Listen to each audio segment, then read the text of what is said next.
মানে ক্ষমতা পাইলে কি যে হয় দেখেন। উপদেষ্টা আসিফ মাহমুদ তার বিরুদ্ধে, মানে তার এপিএস এর বিরুদ্ধে 400 কোটি টাকা ধান্দাবাজির যে অভিযোগ ছিল, সেটার বিচার কি হবে? মনে হচ্ছে হবে। ডক্টর ইউনূসের সরকার আজকে কঠিন এক অ্যাকশনে গেছে, অনেকের মধ্যে টেনশন ঢুকে গেছে। ঘটনা কি হতে যাচ্ছে খেয়াল আছে আপনার? আসিফ মাহমুদ সজীব ভুইয়ার যে সাবেক সহকারী এপিএস মোয়াজ্জেম হোসেন, সাধারণ পরিবার থেকে উঠে আসছে। এখন তার চিকিৎসা করার জন্য সে কোথায় যেতে চায়? আপনার যাইতে চায় থাইল্যান্ড। বাংলাদেশে তার চিকিৎসা হবে না কেন? টাকা আছে, আসলে পালাইতে চায়। সরকারের মেয়াদ শেষের দিকে দেশ ছাইরা এই টাকা এরা বিদেশ পাচার করে দিছে। এখন এই বিদেশের টাকাটাকে খাওয়ার জন্য দেশ ছাইরা পালাইতে চায়। কারণ আসিফ মাহমুদ সজীব ভুইয়ার বিরুদ্ধে যে দুর্নীতির অভিযোগ আছে, বিএনপি সরকার এটার বিচার করবে ঘোষণা দিয়েছিল ছাত্রদলের আপনার যিনি সাধারণ সম্পাদক আছেন বা সেক্রেটারি আছেন নাসির। এরপরে সম্ভবত টেনশনটা, ঘটনার প্রেক্ষাপট হচ্ছে স্পাইনাল কর্ডের চিকিৎসা করাতে থাইল্যান্ড যাওয়ার অনুমতি চেয়েছে আপনার আসিফ মাহমুদ সজীব ভুইয়ার সাবেক এপিএস মোয়াজ্জেম হোসেন, যার বিরুদ্ধে 400 কোটি টাকা, মতান্তরে হাজার হাজার কোটি টাকা ধান্দাবাজির অভিযোগ আছে। দুদকে ফাইলটা আপাতত আটকে আছে, গতি পাচ্ছে না, তবে পাবে।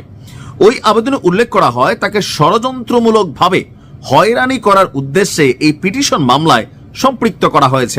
বাতিজা বাতিজা বাতিজা, তোমার খবর আছে বাতিজা? তোমরা যে রাষ্ট্রটারে কি বানাই ফেলছো এক একজন চেয়ারে বৈশা, আমরা কিন্তু বুঝা গেছি।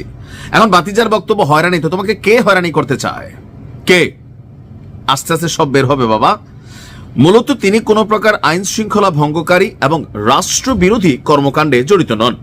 তার বিরুদ্ধে আনা অভিযোগ দৃঢ়ভাবে তিনি চ্যালেঞ্জ করেন এবং এ নিয়ে প্রতিদ্বন্দ্বিতা করবেন। ঠিক আছে, বিএনপি সরকার আসতে দাও বা জামাতের সরকার আসতে দাও। তার জাতীয় পরিচয়পত্রের উপর আরোপিত নিষেধাজ্ঞা প্রত্যাহার করে তা অবমুক্ত করে বিদেশ গমনের অনুমতি প্রদান করার জন্য তিনি আবার দরখাস্ত দিয়েছেন। তিনি নাকি পরে গিয়ে স্পাইনাল কর্ডে আঘাত পেয়েছেন, সেখান থেকে ফ্লুইড বের হচ্ছে। এখন বাংলাদেশে কি চিকিৎসা নাই? এই সরকার কি স্বাস্থ্য মন্ত্রণালয়ের উন্নতি করে নাই নাকি না নিজেদের উন্নতি হয়েছে? Thailand medical visa invitation letter প্রেরণ করে তার চিকিৎসাজনিত পরীক্ষা নিরীক্ষা এবং অপরাপর টেস্ট এবং চিকিৎসা করার জন্য 15 ফেব্রুয়ারি অ্যাপয়েন্টমেন্ট নির্ধারণ করেন। এজন্য তার চিকিৎসা করার জন্য বিদেশে গমনের অনুমতি প্রদান করা আবশ্যক। শুনানি শেষে আদালত আবেদনটি না মঞ্জুর করে দিয়েছেন, কারণ ঘটনার ভিতরে পেঁচ আছে। এই আসিফ মাহমুদ সজীব ভুইয়ার সাবেক এই এপিএস এর বিরুদ্ধে আপনার দেশ থেকে নিষেধাজ্ঞা রয়েছে। পাশাপাশি তার জাতীয় পরিচয়পত্র ব্লকের আদেশ দিয়েছিল আদালত।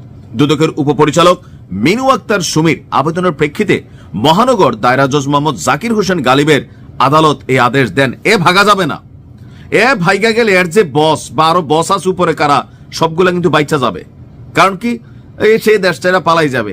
এখন সে এই টাকা নিয়ে কি আসিফ মাহমুদ সজীব ভুইয়ারে দিছে, নাকি সজীব ভুইয়া জানেই নাই? তার বক্তব্য যে সে জানে না, নির্দোষ হইতে পারে। আমাদের কথা হচ্ছে তাকে ধরা দরকার, তার কাছ থেকে তথ্য জানা দরকার। কারণ পরিবর্তিত বাংলাদেশের যে স্বপ্ন আমরা সবাই দেখেছি, সেই স্বপ্ন আসলে বাস্তবায়ন করার পক্ষে আওয়ামী লীগ সরকারের দুর্নীতির বিরুদ্ধে আমরা কথা বলেছি, অত্যাচারের বিরুদ্ধে কথা বলছি। এখন আমরা যাদেরকে বসাইলাম তারা নিজেরাই যদি চোর হয়, তো রাষ্ট্রের পরিবর্তন কারা করবে? আমি মনে করি খুবই সুন্দর একটা সিদ্ধান্ত হয়েছে। ইনভেস্টিগেশন নিরপেক্ষভাবে হতে হবে। ইউনূস সরকারের আমলে ইনভেস্টিগেশন কখনো নিরপেক্ষ হবে না, কারণ ইউনূস সরকারেরই অংশ ছিল আসিফ মাহমুদ সজীব ভুইয়া, নাহিদরা। সুতরাং এখানে নিরপেক্ষতার জন্য একটা রাজনৈতিক সরকার দরকার। যদি এরপরে আসিফ নির্দোষ হয়, অবশ্যই তার বিরুদ্ধে যে অভিযোগ আছে সেটা সরে যাবে। এপিএস মোয়াজ্জেম, তার বিরুদ্ধে যদি অভিযোগ না থাকে, প্রমাণিত হোক। দেশ ছেড়ে পালানোর সুযোগ দেওয়া যাবে না। ভালো থাকুন। বি অনেস্টলি, যে যেভাবেই বলেন, আমরা অনেক সময় কথা বলি, তথ্য প্রমাণ হয়তো আমরা দিতে পারি না, কিন্তু সময়ের বিবর্তনে, পরিবর্তনে, ক্ষমতার পরিবর্তনে অনেক মনে করলেন মুখোশধারীর চেহারা সামনে চলে আসে। 5ই আগস্ট পরবর্তী বাংলাদেশে একটা ভিন্ন ধারার সুযোগ ছিল, একটা নতুন বাংলাদেশের আসলের সুযোগ ছিল।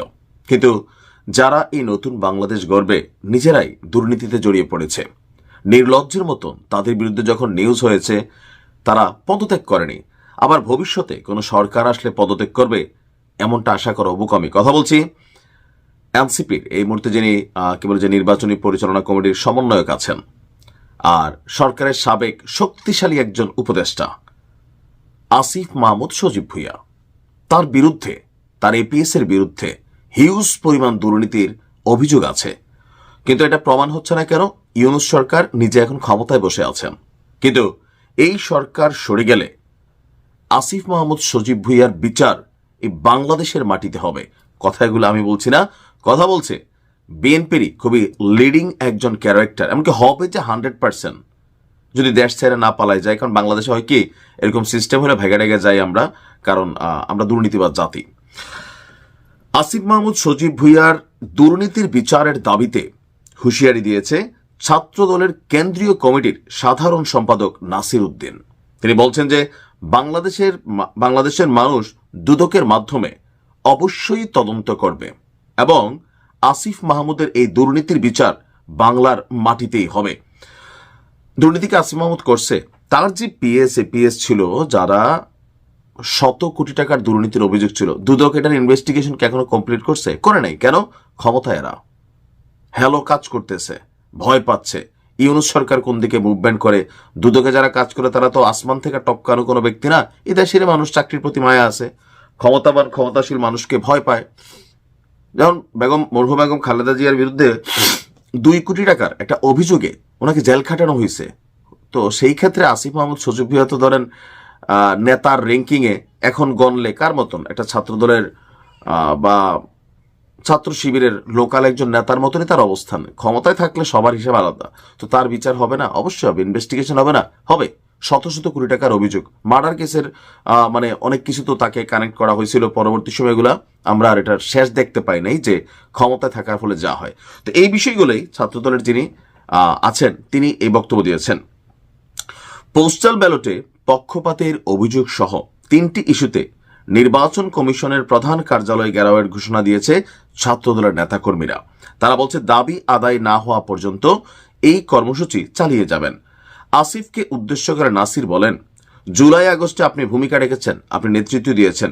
জুলাই আগস্ট পরবর্তী সময় আপনি উপদেষ্টা হয়ে হাজার হাজার কোটি টাকা দুর্নীতি করেছেন, এটা বাংলাদেশের মানুষ জানে। আমরা বুঝি, কিন্তু প্রমাণ নাই। বাঙালি বুঝে। শুধু আসিফ মাহমুদ না, হান্নান মাসুদ থেকে শুরু করে প্রত্যেকটা আঙ্গুল ফুলা কলা গাছ হয়েছে, কারণ এগুলো তো চোখের সামনে। সার্জিস থেকে শুরু করে তাসনিম জারা এবং হাসনাত আব্দুল্লাহ, আমার কাছে এই 2টা ক্যারেক্টার তুলনামূলকভাবে পরিচ্ছন্ন মনে হয়। বলা হচ্ছে যে এখন পলিটিক্যাল পয়েন্ট অফ ভিউতে বিএনপিরই এক সময়ের মিত্র নির্বাচন কমিশনকে প্রশ্ন করে ছাত্রদলের ওই নেতা বলেন, আমরা যে নতুন বাংলাদেশের স্বপ্ন দেখছি, সেই নতুন বাংলাদেশের কখনোই জামাত শিবির রাজাকারকে ক্ষমতা আনার জন্য পোস্টাল ব্যালটের মাধ্যমে যে চেষ্টা আমরা মেনে নেব না। জামায়াতের নামে কেন এই পোস্টাল ব্যালট পেপার, তার কোনো সদুত্তর দিতে পারেনি নির্বাচন কমিশন। ছাত্রদলের ইস্যু কি? 3টি ইস্যু। পোস্টাল ব্যালট সংক্রান্ত বিষয়ে নির্বাচন কমিশন পক্ষপাত দুষ্ট এবং প্রশ্নবিদ্ধ সিদ্ধান্ত নিয়েছে। নাম্বার 2, বিশেষ একটি রাজনৈতিক গোষ্ঠীর চাপের মুখে দায়িত্বশীল এবং যৌক্তিক সিদ্ধান্তের পরিবর্তে হঠকারী অদূরদর্শী সিদ্ধান্ত নিচ্ছে। নাম্বার 3, বিশেষ রাজনৈতিক দলের প্রত্যক্ষ প্রভাব এবং হস্তক্ষেপে শাহজালাল বিজ্ঞান এবং প্রযুক্তি বিশ্ববিদ্যালয়ে ছাত্র সংসদ নির্বাচনে যেটা হয়েছে সেটা আছে। এখন আলোচনার মূল বিষয়টা হচ্ছে যে বিএনপি ক্ষমতায় গেলে আসিফের বিচার হবে দুর্নীতির, অন্য কিছু না। জুলাই দায় মুক্তি হচ্ছে। আমরাও চাই যে এই দেশে যতক্ষণ মানে কে কত ভালো, ভাই চেয়ারে না বসলে তো বোঝা যাবে না। চেয়ারে তো বসতে হবে, তাই না? আমরা যা আশা করছিলাম নতুন বাংলাদেশে যে একটা সিস্টেম তৈরি হবে, তৈরি হয়েছে। কিভাবে 17 মাসে 100 কোটি টাকার মালিক হওয়া যায়, এই সিস্টেমটাই তৈরি হয়েছে। মানে একটা এমপি সাহেব, একটা এমপি সারা জীবন রাজনীতি করে 5 বছরে ভাই 50 কোটি টাকার মালিক হইতে পারে না, কিন্তু কষ্টকর, বুঝছেন? সবাই পারে না, কয়েকজন মন্ত্রী এদের হিসাব বাড়ছাড়া। কিন্তু এই ছাত্র উপদেষ্টারা হাতে গোনা 2-1 বাদ দিয়ে বাকিরা হাজার কোটি টাকা কিন্তু কামাই ফেলছে। ক্ষমতা বদলাইতে দেন, দেখেন কেমনে ব্যবসায়ী থেকে শুরু করে